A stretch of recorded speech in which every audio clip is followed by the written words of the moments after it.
মুক্তিযুদ্ধের ক্রান্তিকালে এ দেশকে মেধাশূন্য করার লক্ষ্যে ১৯৭১ সালের ১৪ ডিসেম্বর পাকিস্তানি সেনাবাহিনী যে নৃশংস হত্যাকাণ্ড চালায় তার শিকার হন দেশের বিখ্যাত লেখক, শিক্ষক, চিকিৎসক এবং প্রকৌশলী। পরবর্তীতে দেশের সূর্য সন্তানদের স্মরণে নির্মিত হয় শহীদ বুদ্ধিজীবী স্মৃতিসৌধটি। ছুটির দিনে বিভিন্ন বয়স এবং শ্রেণী পেশার মানুষ এই স্মৃতিসৌধ প্রাঙ্গণে ভিড় জমায়।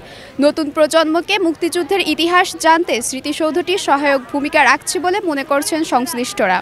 রায়েরবাজার বুদ্ধিজীবী প্রাঙ্গণ থেকে Naureen Khan, master media television, Dhaka.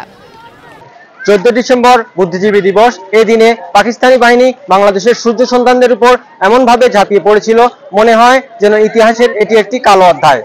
এই দিন আন্তর্জাতিকভাবে স্বীকৃত পাক, এই প্রত্যাশা সকলের।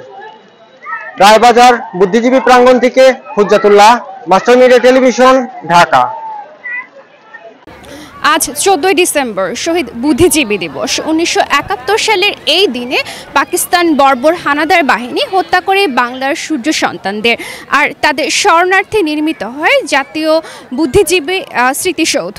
বুদ্ধিজীবী স্মৃতিসৌধ প্রাঙ্গণ থেকে ইপসিতা হক, মাস্টার মিডিয়া টেলিভিশন, ঢাকা। ১৯৭১ সালের 14 ডিসেম্বর এই বধ্যভূমিতেই বাংলাদেশের কৃতি সন্তানদের ধরে এনে নির্মমভাবে হত্যা করা হয়। নিহত বুদ্ধিজীবীদের মধ্যে উল্লেখযোগ্য ছিলেন চিকিৎসক, শিক্ষক, প্রকৌশলী এবং অন্যান্য পেশাজীবী লোকজন। সৌধ চত্বরে একটি জাদুঘর, একটি লাইব্রেরি এবং একটি কবরস্থান নির্মাণের প্রস্তাব নিয়ে আলোচনা করা হচ্ছে বলে জানিয়েছেন সংশ্লিষ্ট কর্তৃপক্ষ। রায়েরবাজার বধ্যভূমি প্রাঙ্গণ হতে Mahinur Yasmin, master media television, Dhaka. এ দেশকে চিরতরে মেধাশূন্য করার লক্ষ্যে পাকিস্তানি হানাদার বাহিনী এক ঘৃণ্য পরিকল্পনার অগ্রসর নেয়। বিজয়ের কিছুদিন পর তাদের ক্ষত বিক্ষত লাশ এই রায়েরবাজার বৌদ্ধভূমি স্মৃতিসৌধে, উক্ত স্মৃতিসৌধ প্রাঙ্গণে পাওয়া যায়। তাদের স্মৃতিকে স্মরণীয় করার লক্ষ্যে এই বুদ্ধিজীবী স্মৃতিসৌধ নির্মাণ করা হয়, যা রায়েরবাজার বৌদ্ধভূমি স্মৃতিসৌধ নামে পরিচিত।